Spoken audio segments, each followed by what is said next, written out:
Welcome everyone to our raw and uncut version. This is a magnificent show. We're not ever going to be able to edit it. All of the tips are amazing, but this is really about how to use video to set yourself apart, get to appointments faster, get to the closed deal faster. Yeah, we have a great special guest, and it's actually kind of a twofer, Diana. It's a twofer in that you learn how to use this tool. He gives great, like, hey, go download it, use it today, advanced sales, like great stuff to use today. But also he gives great insights on being an SDR, BDR, account executive, and how he sells. Like, you have to watch this guy and really take away nuggets on what he does. Diana, you wrapped it up really nicely too. And then in the end, there's a special little survival tip. Like, you need this video. And I can't say enough, like, watch this beginning to end. It is chock full of really great stuff. So, all right. It will make you a better salesperson. Yes. Here we go. There we go. Yep, we're recording. Welcome everyone to the SellOut Show, where we are always sold out. I am Dianna Guerin. I am the irreverent sales girl, where my mission is to bring a dash of dignity to the art of selling. Hi, Diana. Hi, everyone. I'm Sean Carroll Sandy. I'm the Chief Revenue Officer of the Selling Agency, where we coach humans how to sell to other humans. Because if you sell like a jackass, I'm going to punch you in the face. That's right. All right. That's today. Welcome back from your amazing trip to California, and I think our audience deserves to see your earrings. Oh, so yes, if you've watched any of our shows, Diana and I have kind of I say Diana, I have this love affair. It started with a coffee mug with llamas and alpacas, and I found this little card in a store, and it was drawn to me, and there were llama ears. So good. I'm not 8, but I'm wearing animals on my ears. So it's so good. Yeah, I should start wearing dogs. I mean, everybody knows that I found this thing called a puppy, and dogs are my thing. So it just makes it so easy to shop for us now. There you go. Well, California was awesome, but I'm super excited about our guest today. I know. This is really cool. I cannot wait. And I can't wait because this is something you and I have been talking about for quite some time. We're talking about video again. Video, and Diana's through the visual economy of sales. So do you want to cue him up before he gets here? Yeah, sure. So there's this really wonderful company out there called Vidyard that provides video tools that you can use to move the sale along. And I've definitely found that if I have a conference on video, it's much more likely that the relationship is going to move faster in a sales environment. But what I haven't cracked the code on yet, and I've been using their free tools. So as Sean always says, use the free tools. Free first. Use the free tools. They have this really wonderful free tool that you can record a little video of yourself and embed it in an email. And what's really cool about it is it's not just a link that shows up, like click on here to get this video. It actually shows up like a little video. So you can kind of see what you're going to be looking at. And what's cool is you can put something in the background. Like, if I were trying to get somebody's attention at Tiffany, I'd be like, hello, Tiffany. Like I can hold something up, or I can hold up their name. Anyway, what I have found is after the first call that I've had with prospects, it moves the sale along really fast if I send a little video, like, now you've met me. But what I haven't cracked the code on yet is opening new conversations with video. And Reid has. So who's joining us today is Reid Oliver. He's with Vidyard, and he is their top of the leaderboard sales development rep who's really cracked the code on how to open conversations with the people that you're trying to get their attention using video. So far, I haven't cracked the code. Reid has, and he's going to join us in hopefully just a moment. But anyway, so that's what today's about. And then we've got Zoom lined up. Zoom is going to join us. Yay. And I don't know if you saw or not. Yeah. I sent an email. You probably were on a plane, but there's this guy at Personify, and they're doing the most unbelievable 3D stuff. So you can like change your background without having a green screen. And why this is important for people who are selling is there are a lot of companies that won't let you do video because they're afraid of what's in the background, like their secret sauce, right? So like a defense contractor can't like risk having the math on the back of their whiteboard. Do you know what I mean? So you're going to love it. Oh, here he is. Hello. Good morning. Hello. How's it going? Good. Hi, Reid. Hi there. Nice to meet you, Sean. Nice Good morning. Thank you for joining us. So Reid, this is my co-host, Sean Carol Sandy. She is the Chief Revenue Officer of the selling agency, where she teaches humans how to sell to other humans because selling like robots is not working. Perfect. So I'm so glad that you're here today. We kind of did an introduction, which you'll get to watch as soon as we release this. But I wanted to give you an opportunity, Reid, to introduce yourself. We're really excited about what you're doing at Vidyard, and we're really hoping that you can help us learn how to crack the code on opening new sales conversations using your tools. So I know it's a lot, but why don't you introduce yourself? Tell us a little bit about you. Sure. So yeah, my name is Reid Oliver. I'm originally from where Vidyard is headquartered in Southwestern Ontario. I'm actually from Stratford, Ontario, home of Justin Bieber and the theater. And I was just going to say the Stratford, I went to the Shakespeare Festival there. Or the Stratford on Avon, is that what it's called? Yeah, it's called the Festival Theater. That we have the Avon River. Which is kind of like our Stratford upon Avon roots. Yeah, I was when I was in high school, we went to see I think A Midsummer's Night Dream there. Okay, sweet. Yeah, I love the city. We get a ton of tourism, and small world. It is Awesome. So random. That's cool. Very. But yeah, I'm from. I grew up there. I went to school in London, Ontario, at a Western University, so just down the road as well. And then I went right out of school. So I took business at school. I thought I was going to go into the world of finance, and I made a quick pivot kind of in my last year into tech sales. So I jumped right in, and I started working at Vidyard in Kitchener-Waterloo, which again, just kind of a big triangle from where I grew up, just west of Toronto. I worked at Vidyard. My entry-level role was a SDR, so handling inbound leads, working directly with account executives, and at that office, I was both an SDR as well as a BDR. And then after about a year of pretty insane growth, I think I was right around employee 100, and we were pushing 2. I moved out to Vancouver to help start up our West Coast office, do some hiring for our BDRs, and then ultimately move into being an account executive out here. Congratulations. That is a journey that we'll have to discuss too, because that's a really important thing for our audience. But just so everyone knows what we're talking about, can you share like what SDR is and what BDR is and kind of what that role is in the organization? Sorry. And real quick too, because of what we're interested in, and how fast did you advance too? I want to know, how long Vidyard's been around and how fast did you advance, and while you explain those things. Like this is sure. Okay. Question. I'll tackle those. How long has Vidyard been around? It's going on about 6 years now.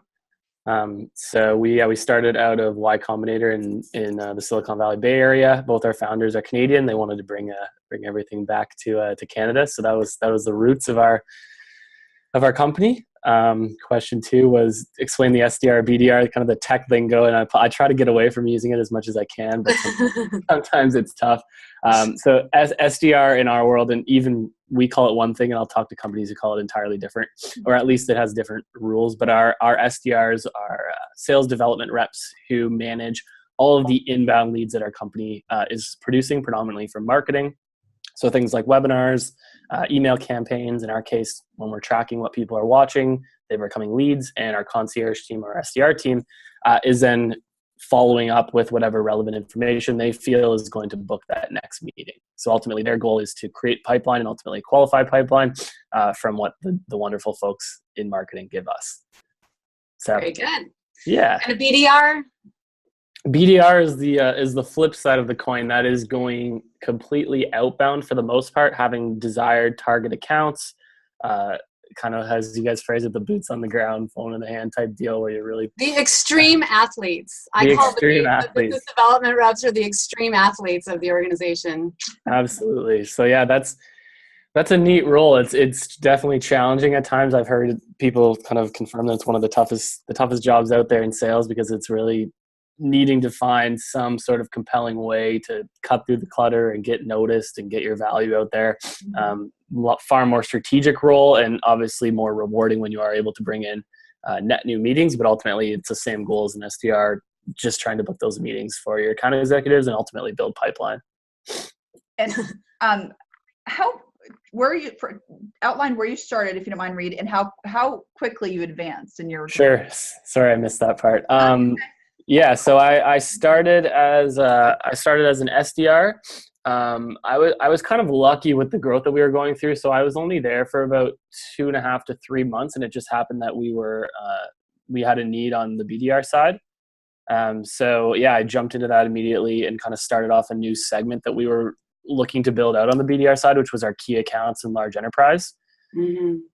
So I went into that. I had an amazing mentor that I was lucky to have, like easily one of the best, I guess you could call them thought leaders. I'm getting back to the tech lingo, but he's just like, he pushes really heavily in terms of what we're doing, the different strategies. He is a big time speaker at a lot of different shows. People are always wanting to kind of hear his thought process on sales. So I was kind of able to go under his wing and move up with him. So as I went into BDR, he was also moving into that transition. And so, yeah, then I spent 8 months there, 8 months in BDR. And then this move going to Vancouver, it was always something I wanted to do. So I kind of planted the seed really early to try to make that happen. And I had some help along the way. So yeah, it's kind of a 3 month, 8 month. And then I'm in my 3rd month now of the account executive. Congratulations. And how is that going? How is it being an account executive for you? It's good. It's doing fairly well so far. It's exciting. It's kind of a new BDR. The worst thing for me was like seeing my deals have to leave my hands, and I hated that. Wait. Yeah. So that part's really fulfilling. I really like the business side of it. So some of the conversations around, okay, now we've decided that, okay, we're going to go ahead with Vidyard, but we need to prove out what's the cost benefit analysis. Where is this actually getting implemented in our systems? I like having those conversations, and you get away from those a lot on the BDR side. It's more just trying to get over that initial hump. Yeah. But that said, the account executive that I did work with as a BDR was extremely helpful in keeping me on deals a lot longer and using me as almost like a subject matter expert. So I got to hear a lot of that, which was extremely beneficial when I actually got into this role. It sounds like the account executive pulls in a lot of your finance background. Yeah, at least finance and kind of like the business acumen side of things, just switching the conversation from essentially features and value to more, okay, where does this fit bigger picture? And specifically finance, if you're in a scenario where you need to be fighting for budget with either another solution or a set budget that's already been set out for quarter, for year, etc. You know, we're going to pivot. We are going to talk about video in a second. But Sure. One of the things that Sean and I have been doing a lot of work with is speaking the language of business. You're going to be somebody who closes complex deals with big deal organizations and big deal people, and get at that table. You need to have the language of business. So we've been doing some focus on really understanding return on investment, total cost of ownership, all that kind of stuff. What do you find is sort of your most important business acumen term? Like, is it return on investment that you're working with most? Is it budget? Is it what is sort of the business that you push on the most when you're as an account executive in your role? Sure. I try to figure out what makes that individual person tick, like what their main KPIs are, what they're getting measured against. And always, like, when you ask that initial question, it's, all I care about is revenue, especially if it's on the sales side, or even marketing. All I care about is pipeline. But more so, I try to figure out, like, what does it mean from initially implementing Vidyard to actually getting that revenue or getting that pipeline, and what needs to happen in between. So that's where I try to focus my business knowledge of, like, do I understand how this business operates? Do I understand what needs to actually happen? Because a lot of time the conversation isn't necessarily on video. It's more, how can video help them get there? So I think that's where I'm focusing. And I do like to use ROI calculations, but I also am cautious on how I do it, because at the end of the day, it's only me inputting the numbers of telling them what's going to happen. So I kind of need to I need to either have that backed up with case studies from our end to say, hey, these are where I'm getting these numbers from, but I also need to have buy-in that if I tell them they're going to get a 3x lift in something, they're willing to take that at par when I give them like an ROI calculator. So I like the idea of it, but I'm also, I try to really spell out where it's coming from if I'm going to use that functionality. And Sean, the angels are singing for Sean. So what Sean talks about is understanding what makes your customer tick. Mm-hmm. Customer currency, speaking their language, because if you don't speak their language, they don't care. and everyone's got their own filters, their own, experiences, their own baggage, their own, goals. And if you don't know what theirs are, if you're trying to sell, and how many buyers, in the process do you find there are, Reid, in your process usually? It really varies. I mean, we sell to small SMB companies and also the large enterprises of the world, and there's going to be such a difference between where that sale is happening. And it also, with us, I think we're unique in that we sell, sometimes it's a full business solution. So I'm speaking to sales teams, marketing, IT, and support, and oftentimes marketing ops. Those we're going to have, I would say, 5 or 6 kind of decision makers or people that we're at least presenting to. Other times, if it's like a direct sale, directly to a sales team, it might be 1 or 2. The director, sometimes like a CRO level, but if you're looking for an average, probably like 3. Okay. 3 to 4. Yeah. So for the benefit of our audience who are looking to move from 5 to 6 figures in sales, and really I believe now there are probably some sales development roles and business development roles out there that are 6 figures, but primarily you need to be an account executive to really get into that solid 6-figure income. So what's your best advice? Like what is the thing that you would attribute most to your success of moving from that sales development role into account executive? I would say it's a myriad of kind of 3 things. One is always trying to just learn as much as I can. So it's like learn harder. Yeah, yep. Learn harder. So we have some really strong sales enablement folks who are always posting either whether it's learning about our own technology, learning about the industry, what the actual demands are. So always be reading, always be learning from the people around me that I see are doing really well. I almost get to the point where I don't know if I'm annoying, but I'm always asking questions, especially when I was early on, and just trying to be like a sponge and soak it in. So that's number 1. 2 is, I think, Sean, you mentioned it, but learning to speak the buyer's language and not necessarily features and functionalities, especially at Vidyard, because we're in really new age technology when it comes to the video tech and the analytics and the insights that we're able to provide. But when I spell that out to somebody, it's like, huh? And so I have to like, I almost, what I started doing is I pretend like I'm explaining to my mom and dad where I was working when I first did that.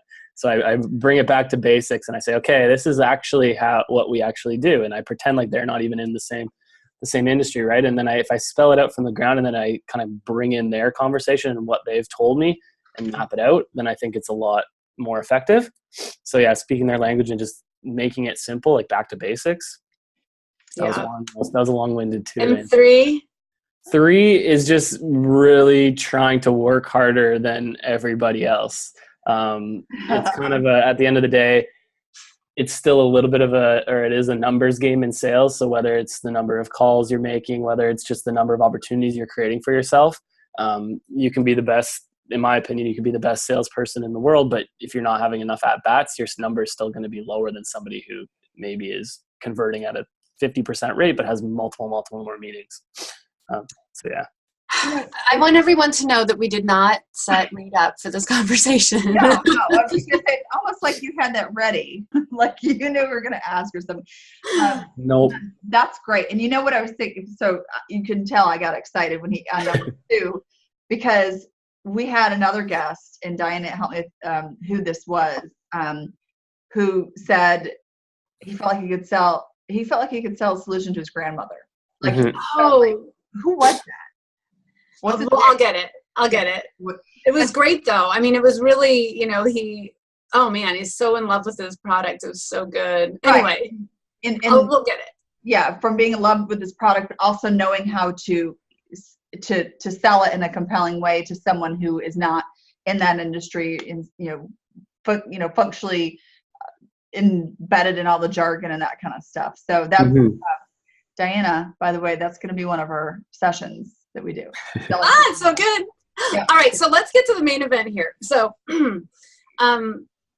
so I would really love to know how you use video to open conversations. And then because you have landed yourself in the account executive role, I would also love to hear how you're using video to speed sales along. I've been getting real success with that part of the sales cycle. So after I've had an initial conversation and I send a Vidyard video, you know, with that's customized to our conversation, you know, never about me. There's just little old me in the corner.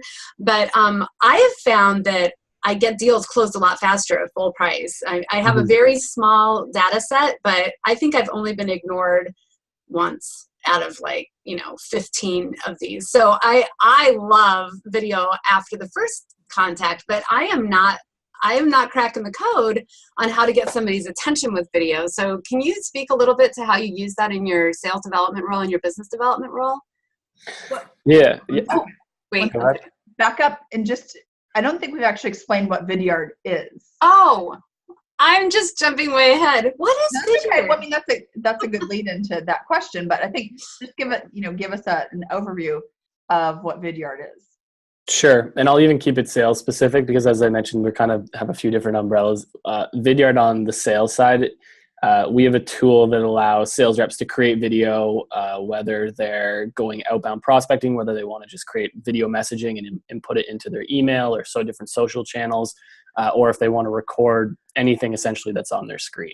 So what they can do is it's just a Chrome extension. They can record in any way that they'd like, and then it embeds up into Vidyard. We host it, and then we allow you to send it out and distribute it through things like LinkedIn, Gmail, social channels.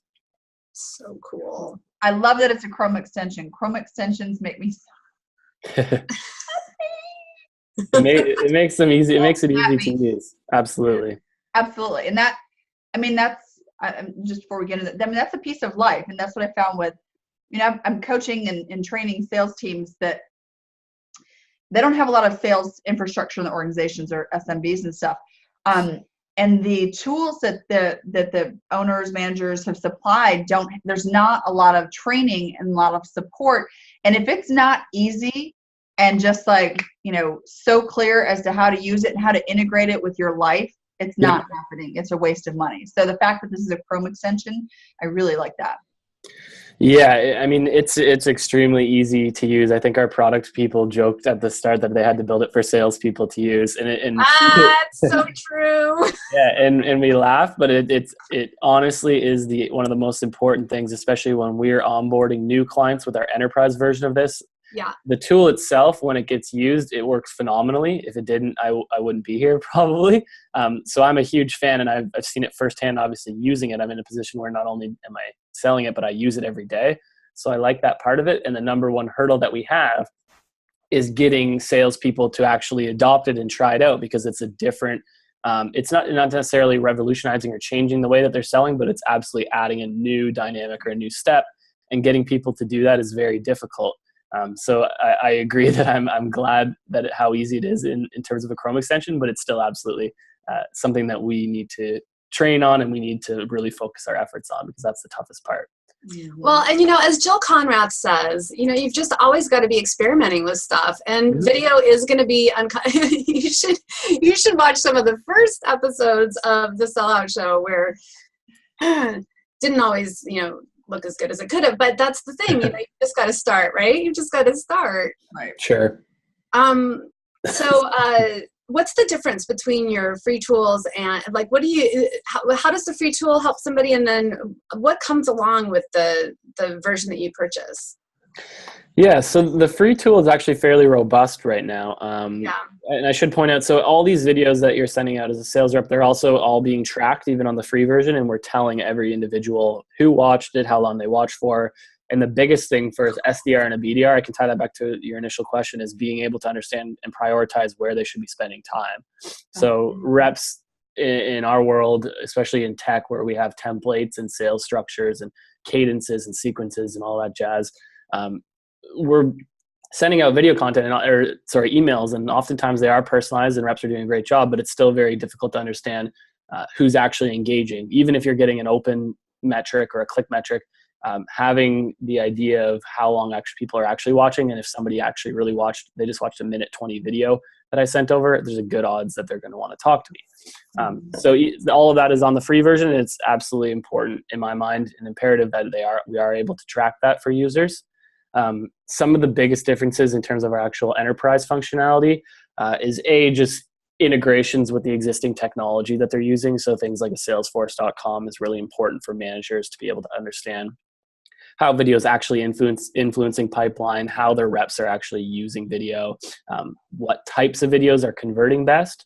And to that point, another big function of our enterprise version is being able to access existing video content. So marketing is always putting together great videos for us. I see it across a wide range of companies, but their only distribution channel is through marketing campaigns, which when you get a marketing email, you know that it's a marketing email for the most part. It has the borders, it has the graphics and everything. So being able to put that content directly in the hands of sales reps, and now they can write a direct personalized email, but not have to go back and record a new video every time, really helps scale and still take advantage of that little play button. Because that's, at the end of the day, that's sort of the magic in the tool. It's just standing out from the massive emails that every decision maker and business executive is getting. And the fact that we're having that thumbnail and that play button, we track and we understand, we think it's one of the most compelling call to actions on the internet. So the fact that we can get it in there, no matter what it is really beneficial for a sales rep. Yeah. So God, you're really good at this. You segue upon what Reid just said. So Dianna and I spent a lot of time on how to get your buyer's attention. It's increasingly more and more difficult, especially in those BDR roles, to clear, like you said, clear through the clutter, or hey, guess what? All 20 of your competitors are emailing your potential customers too. How to stand out, how to show up, how to not send lame emails. So we spent a lot of time in that top of the funnel. So to Diana's point, how do you use this when you have really kind of not established trust, credibility, that kind of stuff with someone yet? How does this work? Tell us how you crack the code. Crack the code for us. Crack the code. Yeah. Pardon me? This is I'm listening face. Okay, perfect. I'll make sure I really deliver here then. And I got to start off saying, so there's a lot of different strategies that I use for a lot of different scenarios, and maybe I'll kind of pick three that I like most. Cool. And I'm also in an advantageous position that I get to see what a lot of our customers are doing, and if I really like that idea, I just go up, scoop it, and I start using it. So I can share that with the masses as well in terms of what I think is most effective. The number one way that from a metrics perspective, the number one click-through thumbnail that our reps use, especially in SDR, BDR land, is that video-only recording. And what they'll do is they'll find some way to make it personalized. So what we see is really popular is they'll hold up a whiteboard and they'll write the individual's name on it. So in this case, it might be, hey, Sean, click here. And then what we'll do is we'll find some compelling reason on why we're reaching out. So Sean, I noticed that you're doing X, Y, and Z at the selling agency. I put together a short video just to share how I think that we can help you out with that.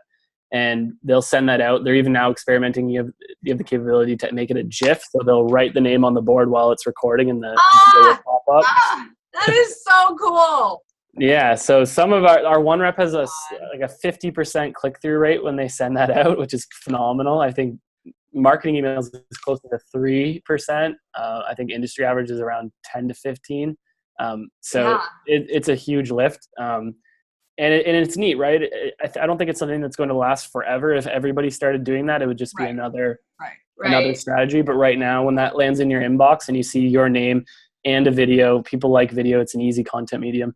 So they see it, they click it. At the end of the day, then it comes down to messaging. You could have a great thumbnail, but if you're not really providing value and you're just speaking, odds are you might not book that meeting.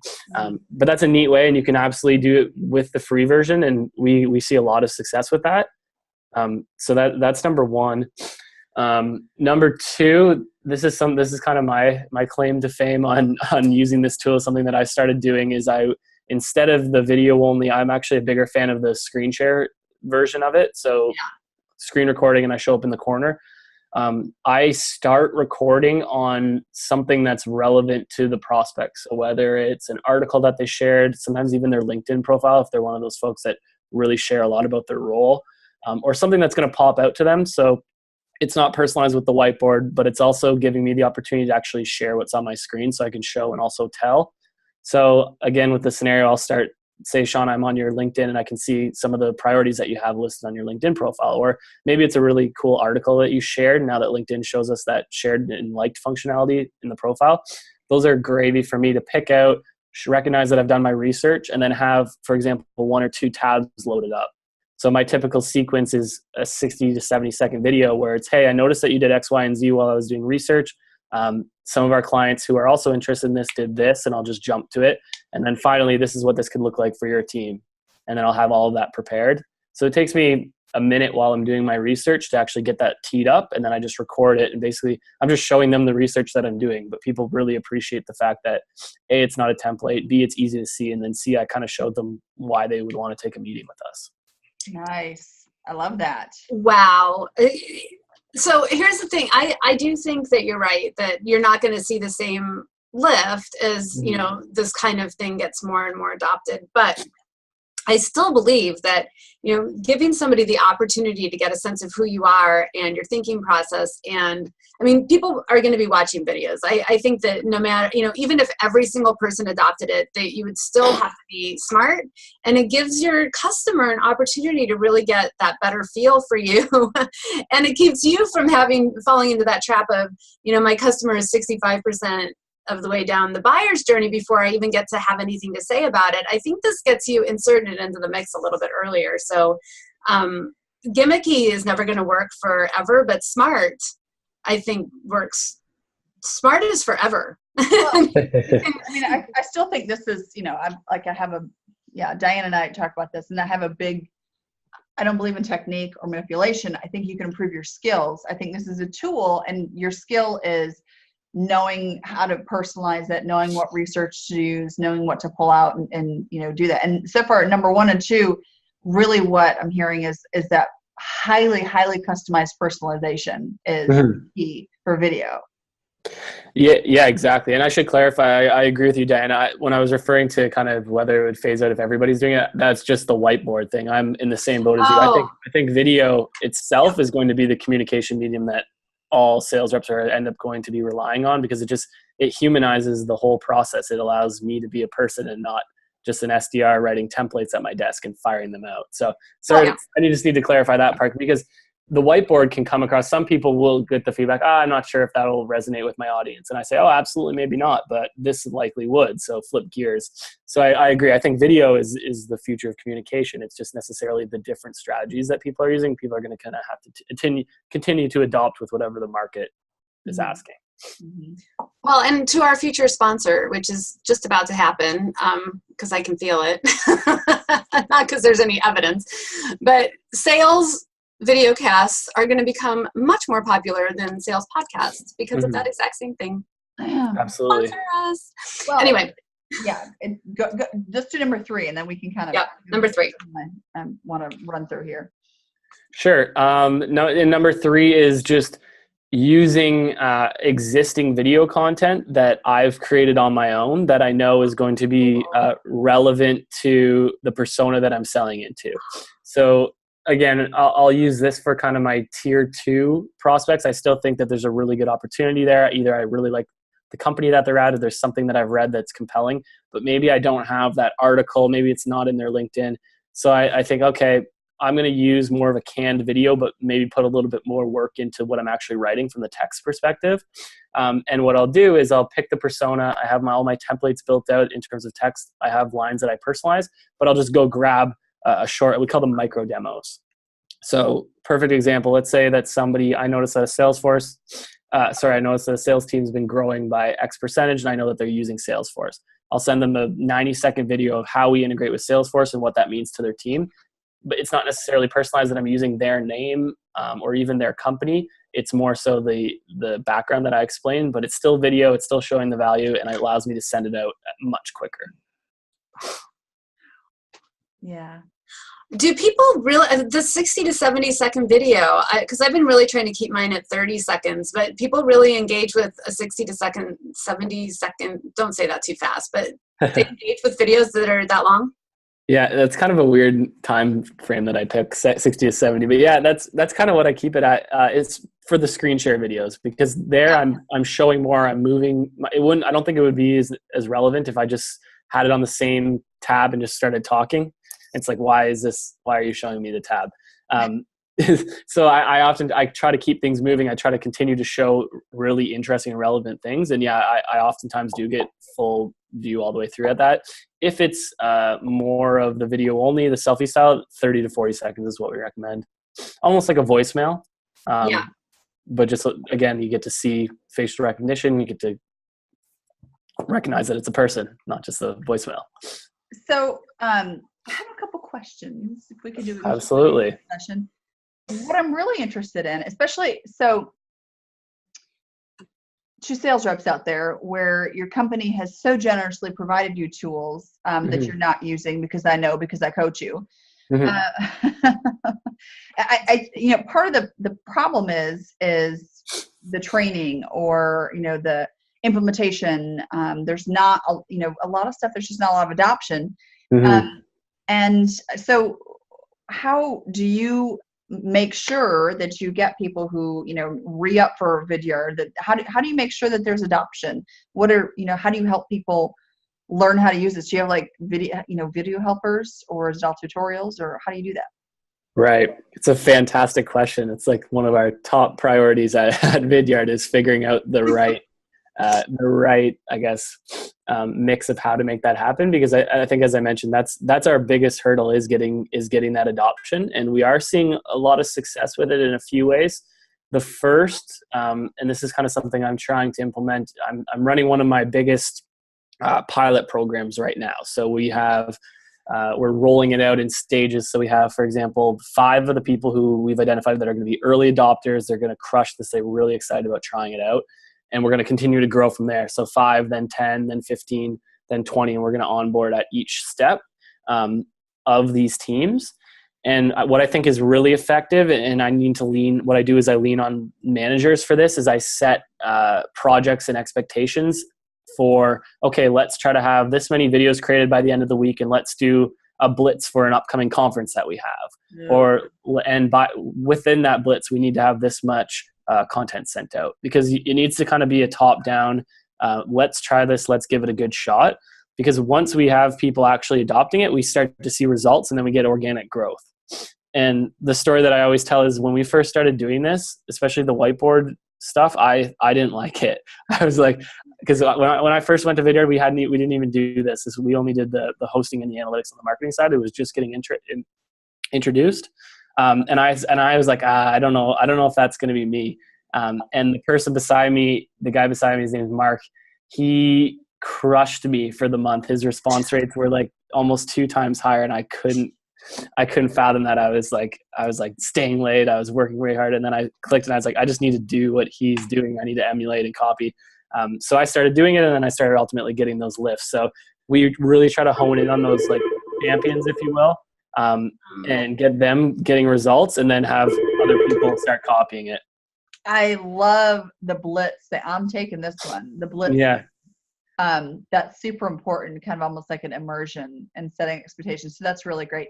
Dianna, I have a burning question that I can ask at any point here. If you have a follow-up. Go. I mean, I could keep Reid on this call for like 2 hours. This is such good stuff. Anyway, go ahead. Okay. So here's a question. And I'm going to, not, believe it or not every Salesforce out there is selling SaaS or a really, I know, or is crazy, a really highly technical product process. And I know because my clients in particular are in mature industries, lumber, construction, manufacturing, ceiling tape, industrial HVAC. Like I say, very I sexy. only work in the sexy stuff. Sexy industries. Exactly. But I mean, that's like kind of everything else, right? Mature industries, highly commoditized, highly competitive. And I will tell you, in those industries are people who have been in the sales industry and in their industry for a long time. And they're not millennials. Yep. They're not. Absolutely. There are people in the world that aren't millennials? What? Holy cow. They're very hesitant to get to use video. They don't like the sound of their voice. They don't like how they, I don't have all the setup, the cameras, that kind of stuff. They're not used to this imperfect thing. I need to lose weight. I need to grow hair, whatever. But that is honest to God feedback you're going to get in this.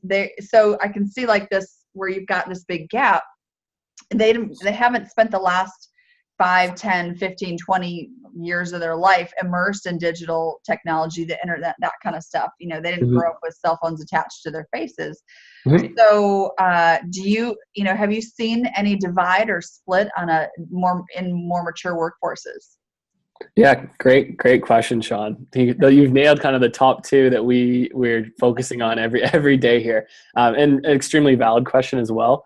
I have a couple answers to that, and I've got the same feedback. One of the worst or funniest that I've gotten is a sales manager told me that his reps have faces for radio and not video. And he said, "How do I handle that? How do I make that work?" And I laughed, but then I also thought, okay, maybe not to that extent, but it is a valid question. Maybe some people just aren't comfortable recording video. Some people don't want to do it. And the way that I object that, there's always going to be industries that maybe we're just not a fit for. There's the traditional, we're only cold calling, we're doing in-person meetings. I still think there's a lot of merit to use, as Dianna, you mentioned, recapping meetings and walking through, for example, proposals and slide decks using video. But maybe in that industry, that's the only way where that's fitting in. On the other hand, the people who have the argument of, I don't like how I sound, I don't want to do this. I always compare it to cold calling at the start. Nobody really likes cold calling. It's not the most fun or glamorous ever. Even in not only just the start, nobody ever likes cold calling. Exactly. But that's where the money is. Yeah, exactly. But that's what's open. That's what opened doors. So it's not necessarily glamorous either, being like recording this video content. It's a little bit more fun, but it's still a little bit of a grind at the start and something that you need to actually buy into. Yeah. But that being said, it's tough to argue the fact that you're going to get this 3x, 4x, whatever it is, lift in the number of people who answer you. So people need to just give it a try, because there are numbers at the end of the road from this tool. Mm-hmm. So what I suggest to that is, I give that analogy of, it's just something different, and you need to kind of move ahead with the times and try to do what's coming up in sales. Because if you're going to be, even if you're in maybe a laggard industry or an entirely different industry, you need to continue to be innovating and trying new things. And this is just one of those new things. Mm-hmm. So I say like, give it a shot. Unless you're the sales organization that's in lumber or ceiling tape that's absolutely blowing it out of the water, odds are you want to try to find something to give it a lift. So that might be it. The other is, if it's a scenario where you're just on a sales floor that's extremely hectic, you're making calls, you're reaching out to field reps, and it's not a scenario where it's like, it's SaaS, it's not tech or something like that where it's video, just try using other forms of video content and not recording. Use those explainer videos, case studies, things that marketing have put together, but again, deliver them directly into somebody's inbox. So A, you're still taking advantage of the video. B, you're still tracking and understanding who's watching. And then C, you don't have to record. You can just lean on the folks at your company that are creating video content. Because if you're not creating video content at all, you're likely a little bit behind in the game in today's B2B world. You just made a really point that just like clicks something in my head. And often I find that people who are really hesitant to any sort of personal development aren't going to make it for the next year. Right. 2, 3, 4, 5. No, but ever. Yeah, really. It's not just about the video and getting people's attention, but the backside and understanding and knowing how and where to spend your time. And, you're almost pre-qualifying people a little bit further in not inactively, but passively. Pre-qualifying people a bit further, which I think is brilliant. And what salesperson has just all the time on their hands to do everything they need to do? None. Exactly. So okay. Well, that's great. So yeah, I just hear that a lot. When I'm always introducing new tools, and there are usually and this is actually kind of a cultural thing within the organization. There are people who are like, wow, whoa, whoa, whoa, whoa. Yep. Let me get my Rolodex out because we have to do things. And I don't mean to disparage people who have been there, done that, but if in mature industries or laggard industries in particular, they've not adopted a lot of technology and tools. This is your chance. Like, this is your opportunity to like shoot past your competition, and everybody else is stuck and win too in these areas. So that's brilliant to use video that way. Yeah, and that's what you need. You just need to have somebody with a vision. Like one of my favorite accounts is a hardware, old school, traditional technology company. They sell automotive parts, hardware parts, the non-sexy stuff. But what they do is they also charge a premium. They're one of the top producers and manufacturers. And they said, we need to be able to find a way to justify why we're charging this higher price, and people aren't hearing our message enough. So we need to try this. And it was neat because I see now these, like you said, non-millennial sales reps, but they're just hopping on, they're creating content, they're creating videos, and we've gotten awesome feedback from it. And it's definitely not the traditional, as you said, the tech, the SaaS, the financial services. It's not those traditional markets that really adopt this, but they are finding, because it's entirely new in their industry. That's the other way to look at it, is if they're kind of uncomfortable doing it, odds are their competitors definitely aren't doing it, right? Yes. So it's a good differentiation. Oh, it's so good. It just makes you want to punch someone in the face, doesn't it? Yes, I want to punch someone in the face. It's so exciting. Okay, so I have, can I just insert something here that I want people to recognize about Reid? As it's clear to me there's some reasons why you're a top salesperson. And not only because you're using an amazing tool and all that good stuff, but there are a few things that I notice about you. The first one is you're somebody who prepares. So you're somebody who prepares, and then your delivery is so excellent. So you do something really cool. You give people, you use a lot of numbers in your conversations, which actually shows that there's something concrete that you're talking about. And then I'm going to give you 3 things, right? And 3 is a very powerful thing. And then you give them 1, 2, 3. You're concise in your delivery. And then you really see the vision of how somebody's going to use the product, and you can actually walk them through that with the way that you have designed the process of your delivery. And then you make your people feel really great about it. I mean, a couple of times you've been like, Sean, that's a really great and valid question. And that does something physiologically to your customer to be validated like that. I mean, I did know one person one time that would always say, great question after, and then at some point it becomes like, well, maybe she just says that all the time. But you actually make people feel like they asked a valid question. And then you give specific stories to sort of illustrate the value of the product. So, I can just I just want people to watch how Reid delivers, because this is the way to get a sale, to be able to walk your prospect through. We're not even your prospects, although we may be after this. So anyway, I know I have a question, and then, Sean, you may want to just back envelope. Do the back of the envelope. Okay, cool. So what are your top 3s for creating video, and what are your top 3 do's and top 3 don'ts for creating video that's going to be outreach to your prospect? Okay, great question. I'm just kidding. That actually is a very good question. Tough one. Top 3 do's and top 3 don'ts. Top 3 do's are, 1, just be mindful from like a back to basics perspective. Be mindful of where you're recording. So make sure that you have a little bit of light so that your thumbnail looks clickable. That said, at the end of the day, that's what you need somebody to click on. You can't be sitting in a closet or looking the other way or something. You need to bring somebody's attention. So, and to that point as well, from a basic side, use headphones or use something that's going to give clear audio too. You don't want the experience to be poor where somebody's, I can't even hear what this person's saying. They're likely going to drop off. So 1 is just be mindful of everything that surrounds and embodies the actual production of the video. 2 is don't be scripted. Sometimes we hear, or I see people who are first starting out, and it's like, hey, my name is Reid from Vidyard, and I'm creating a video today.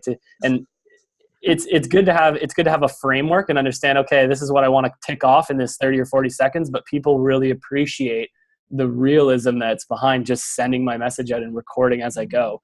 So it's important to just be yourself, and that resonates well with people.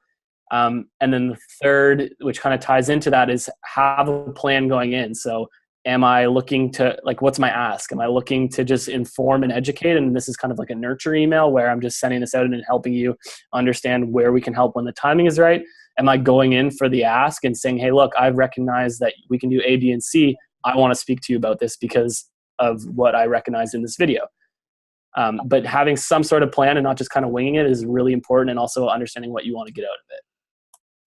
There's the three. Cool. Top three don'ts. Top three. What are the things that you should absolutely never do in video besides nudity? Besides nudity. I'm guessing that's a don't. That's a don't. That's a hard don't. I guess they kind of correlate off of, like, you could almost go the flip side of some of the do's, is not the don'ts. The one is just don't ramble on and try to do your full sales pitch in one video. Nobody has time for that. No, you're not providing value because I haven't learned anything about you. So I don't know what you necessarily need. I'm just pushing that on you. So really be mindful of the length of your video and how, I wouldn't say aggressive, but how long you're stretching out this content. You need to make it quick, easy, bite size, and also not give too much, because if you sit there and do a 2.5-minute demo of your product and you send that out, somebody doesn't have a reason to take that next call. It's like, okay, thanks. I'm just going to take that, evaluate myself, and I'll talk to you later when I'm at 80% of the sales cycle's done. So be mindful of that. 2, don't just feature dump either. So don't say, hey, here's everything that we do in 40 seconds, blah, blah, blah, blah, blah. Try to actually figure out and do a little bit of background and say, okay, again, this is something that I picked out and here's why we can help. Not necessarily, this why. is exactly everything that we do. Yeah, here's why. Here's why. Please get to that sooner rather than later. Immediately. Yeah, if I don't know why, then you lost me. If I don't know why, then I'm going to assume it's for your own benefit. Exactly. I like having 2 whys. I like having A, why I'm reaching out to you, so what I found, and then B, why I think it can help. Right? 2 whys. 2 whys. So I try to validate why I'm taking up your time, even if it's 40 seconds. But then I also try to validate why you should now take further time with me. Okay, you are going to get so many job offers after we. I mean, if you're not hiring Reid and Vidyard had better give you a raise. Anyway, yeah, Sean. There's a third don't. Sorry, I'm really scrambling for it. I don't really have the third. I'll give you one. If you're calling on FedEx, don't have a big UPS box in the background. There you go. Yeah, okay, that's perfect then. Be mindful of your surroundings. Perfect. Okay. Very. Oh wow. I think we record. Here's a little secret. Mm-hmm. We record the raw uncut intro after the interview or after the session. That way we take the nuggets and stuff. And I'm going to say, you better watch this front to back with your note taking tools and several times to absorb it, people, because this is really, really, really good. Really good stuff. Yes. So whenever we have guests on, because we get excited when we have guests. The drum roll for the back of the envelope question that you weren't expecting. A few minutes before, I jot down on like scrap paper or back of envelope a question that's a little bit more of a personal nature. And so I'm going to back this up and say I just got back last night, like at 3 a.m. actually, from a trip to California, and I did a lot of hiking and rock climbing, all sorts of stuff. It was wonderful by myself. So one of the things that you do when you're hiking by yourself, especially you need to know who could attack you. You need to know what's out there. A bear or a mountain lion. So this is my question to you. Which would you rather face down on a hiking trail, a bear or a mountain lion? Good question. I've actually been faced with this question recently. I was just hiking in Yellowstone when I drove out from Ontario to Vancouver, and there was apparently bears everywhere. So it was fresh in my mind. I think I would go with the mountain lion because I feel like they can't climb trees. So I think I'd like scamper over to a tree. Or maybe they can. They absolutely can climb trees. Oh, damn. Okay. You just got eaten. No. Anyway, I went with the mountain lion. Yeah. I think I could kick it in the head easier too. It's like low to the ground a little bit. I don't know. That's my gut check answer for that one. Well, that's good. Well, you carry a stick. Doesn't have to be a big bone. You carry a stick. It's got kind of a sharp end, and you stick it in their eye or their butt. Okay. One of the two. And that doesn't sound good at all. No, that's that, right? I don't care which you choose, but it's going someplace. Who's not going to like it? So you just. Wow, this show went downhill really fast. You know what? You learn sales skills and survival skills here. It's there true. You go. You learn a lot on the show. It's true. A 1-2 punch. Exactly. So, Reid, is there anything else that you want to say? Any pitch that you want to make about Vidyard, or how do people find the free tool to put onto their Chrome extension? Yeah, so finding it is really easy, and I'm glad you asked because we just kind of pivoted our name. So it's now called Vidyard GoVideo is our tool. It used to be called Viewed It. Yeah, we wanted to bring, it was kind of an entirely separate project or product that we were working on, and now we've brought it all under the Vidyard umbrella. So you can just put into the URL www.vidyard.com/GoVideo, or the trusty friend Google, or whatever your search engine may be. And yeah, just a one-click Chrome extension install. It's super easy. There's a few videos that explain, surprise, surprise, how to get started. And yeah, you can just kind of take off some of the tips that we went over today. Just start experimenting, seeing what you're comfortable with. A lot of people use it a lot of different ways, but that's how you find it. That is so cool. I have, I can think of one of my sales teams right now that they've been having great time and success using video and to collapse their sales process. And so we're going to, on our next sales call, introduce Vidyard. Sweet. So good luck with that. If you need any tips or pointers or anything, I'd be happy to help out. Or when they want to upgrade to the purchase. Anyway. Okay, so Reid, here's how this is going to work. So we do the raw and uncut version where we just show it all, the good, the bad, and the ugly. Mm-hmm. That'll come out not this Sunday, but the one after. Yep. And then, and I'll let you know about that. And then we do an edited version, which is due out in about 2019. So okay. I'll definitely let you know. We're a little bit backed up. Sure. But I'll let you know about that. Although this one's going to go to the top of the list. This is like super actionable. I don't know how we're going to edit it. Like, there's so much. I know it's going to be like 4 different videos. It's so cool. But anyway, thank you so much for being our guest today. This was really fantastic and so helpful and useful. Yeah, thanks a lot for having me. I've only done 2 podcasts, and they've both been video podcasts. So something. Seeing and I watched the other one, and this one's going to be way better. Oh, did you? Perfect. I did. I watched the whole thing. Awesome. Well, I'm glad I had that one as a warm up then for the big show here. For the big show. Yeah. We'll have you back when we have 10,000 subscribers. We'll have you back again. Mm-hmm. Perfect. I'll be there. Yeah. Thanks for being a great guest, Reid. Really appreciate it. Awesome. Yeah. Thanks for having me. Really enjoyed it. All right. Take care. See you. Bye. That was so good. How good was that? Oh, man. Oh, my God. It's like we set him up to do it perfectly. He's great. That is, that's such a sign of, he's going to be like, he's been there less than 2 years. He's going to be a director or VP of sales in the next year. But, we should ask him who his mentor was. I know, right? I sometimes hesitate to do that because if somebody didn't say their name on purpose, then I don't want to put him in the corner. But don't put baby in the corner. All right. Okay. So should we stop recording and record the entrance? Yeah. Let's take it out. Take us home. Take us out. Oh, shoot. All right. I've forgotten how we do this. It's been so long.